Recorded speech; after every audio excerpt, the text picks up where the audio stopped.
करवा चौथ व्रत कार्तिक मास के कृष्ण पक्ष की चतुर्थी को करवा चौथ का व्रत रखा जाता है। सुहागनें पति के दीर्घ जीवन की कामना हेतु यह व्रत करती हैं। सुहागनों को इस दिन निर्जला व्रत रखना चाहिए। रात्रि को चंद्रमा निकलने पर उसे अर्घ्य देकर पति से आशीर्वाद लेकर भोजन ग्रहण करना चाहिए।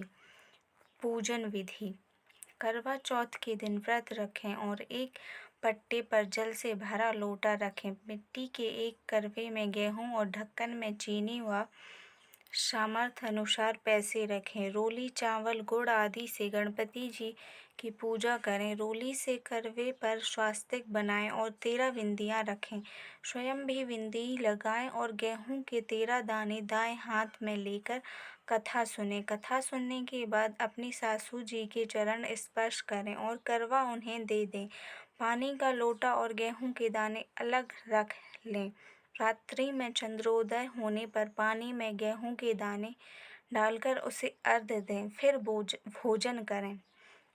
यदि कहानी पंडिताइन से सुनी हो तो गेहूं, चीनी और पैसे उसे दे दें। यदि बहन बेटी हो तो गेहूं, चीनी और पैसे उसे दे दें। करवा चौथ व्रत कथा: एक साहूकार के पुत्री और 7 पुत्र थे। करवा चौथ के दिन साहूकार की पत्नी, बेटी और बहुओं ने व्रत रखा।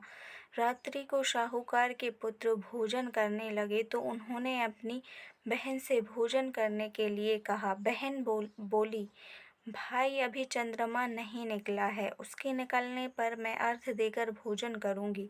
इस पर भाइयों ने नगर से बाहर जाकर अग्नि जला दी और छलनी ले जाकर उसमें से प्रकाश दिखाते हुए बहन से कहा, बहन चंद्रमा निकल आया है, अर्घ्य देकर भोजन कर लो। बहन अपनी भाभियों को भी बुला लाई कि तुम चंद्रमा को अर्घ्य दे लो, किंतु वे अपने पतियों की करतूतें जानती थीं। उन्होंने कहा, बाई जी, अभी चंद्रमा नहीं निकला है। तुम्हारे भाई चालाकी करते हुए अग्नि का प्रकाश छलनी से दिखा रहे हैं। किंतु बहन ने भाभियों की बात पर ध्यान नहीं दिया और भाइयों द्वारा दिखाए प्रकाश को ही अर्घ्य देकर भोजन कर लिया। इस प्रकार व्रत भंग होने से गणेश जी उसके रुष्ट हो गए।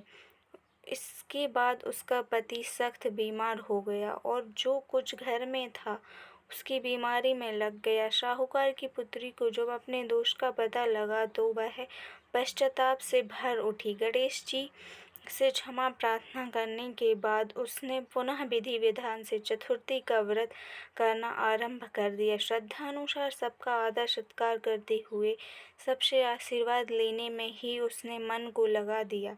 इस प्रकार उसके श्रद्धा भक्ति सहित कर्म को देख गणेश जी उस पर प्रसन्न हो गए। उन्होंने उसके पति को जीवन दान दे उसे बीमारी से मुक्त करने के पश्चात धन संपत्ति से युक्त कर दिया। इस प्रकार जो कोई छल कपट से रहित श्रद्धा भक्ति पूर्वक चतुर्थी का व्रत करेगा वह सब प्रकार से सुखी होते हुए कष्ट कंटकों से मुक्त हो जाएगा।